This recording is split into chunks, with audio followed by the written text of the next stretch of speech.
Ну давай, запускаю видео, держи. Давай. Вот так.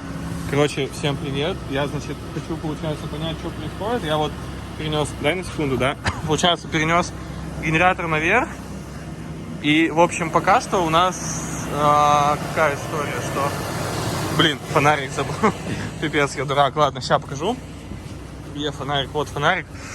Так. Что у меня перенесен генератор наверх. И поменен местами с дуром. Вот. Генератор. Вот. Вот, получается. Вон там вот. Гур крутится. И вот все они с коленвала крутятся, да? Вот.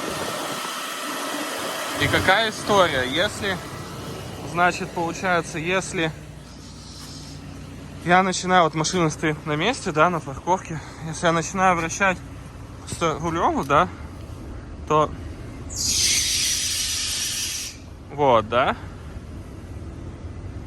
При этом, кстати, показания вольтметра, вот, если что, то есть, если довести в крайнее положение,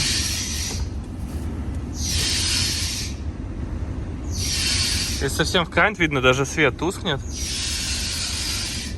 Вот, видно, что свет тускнет. Сейчас. Вот, видите? Свет тускнет. И вольтметр проседает.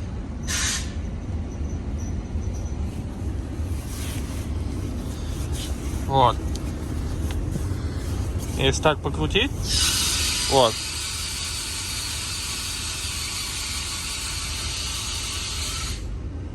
Вольтметр проседает. А потом, в следующий раз, он перестает так делать.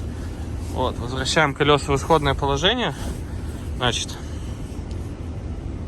И вроде все окей. И при этом, ребят, такая история, что вот здесь вот, да, получается, когда, если покрутить, да, когда вот рулевое колесо крутишь, то мне на глаз показалось, что вот буквально на чуть-чуть. Вот тот вот шкив коленвала, вот он там крутится, да? Шкив коленвала, который там крутится, если покрутить рулевым колесом, он чуть-чуть замедляется. И, соответственно, при этом замедляет и генератор. То есть, как будто гуру не хватает вот там вот. Вот такая история. Спасибо.